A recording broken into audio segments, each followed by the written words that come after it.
The message, climate change is everyone's business, has basically resonated around the world. And starting tomorrow, the Bahamas will take the lead in ensuring the region's position on the matter is clear by hosting the first regional climate change conference at the Bahamas Convention Center. Our Lloyd Allen joins us live from the resort with this preview of the two-day high-level event. Good evening, Lloyd.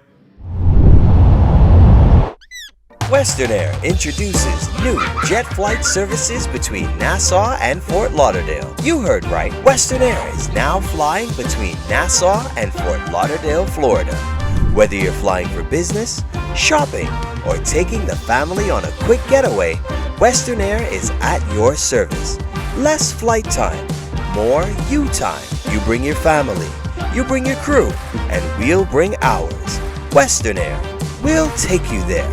Now jetting to Fort Lauderdale, Florida. Ladies and gentlemen, welcome to Fort Lauderdale.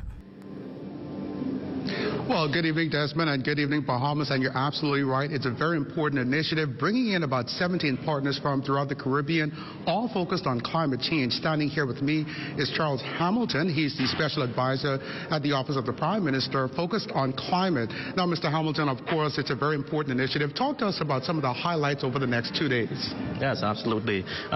Good evening, Bahamas. Climate change is an important issue, from unusual hot temperatures to significant rain, new diseases, and of course devastating hurricanes. This is how come the Bahamas, along with other members of the Caribbean, has come together here at Bahamas to address this issue of climate change, going into the UN Climate Change Conference in Egypt in November. We know that we're at the front lines of climate change, and we need to be able to have our voice being louder and bolder as possible. So we need to put forward climate solutions to address our energy security issues, food security issues, having sustainable tourism, and ensuring that we get the much needed finances that for the impacts from climate disasters such as hurricanes.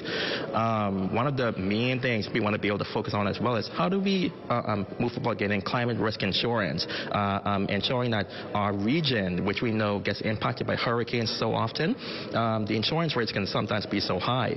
But we want to ensure that our countries, our people can be able to be covered for damages caused by hurricanes. Now, of course, again, it's a two-day initiative. Mitigation and living in regions like this is very important as well. Again, talk to us about some of those. If you could point out three important goals at the end of this two-day event, what would they be? Well, the first thing would be that one is that we want to see how we can secure better energy security for our region. We know that energy costs are high. We need it to be renewable. We need it to be affordable. The second thing, we want to ensure that we're all moving on the same voice when we go on the UN stage. We need to demand more for our people faster and quicker, because we know that the impacts of climate change are not just, in the future. We're feeling it now. The third thing as well, we want this same meeting to be something that's on the UN calendar every single year. We may be a small region with only about 20-something odd countries, but we're at the front lines of climate change. And our people do not want us to be staying on the sidelines anymore. So these are some of the main goals we want to get out of this meeting, and of course a whole lot more. Partnerships, finances, opportunities to help increase climate-related jobs for our people. So I'm looking forward to it. Heads of government are looking forward to it, and I believe that the Bahamas is going to make an impact on the global stage. Now, of course, anyone who's been paying attention, we know that our Prime Minister made a significant impact globally when he represented the Bahamas at the COP26 conference in Glasgow, talking about climate change being a real impact to small island developing states like the Bahamas. And of course, we expect that the same impact will continue with the COP27 series coming up later this year. Reporting from the Bahamas Resort Ballroom for the Bahamas Tonight, I'm Lloyd Allen.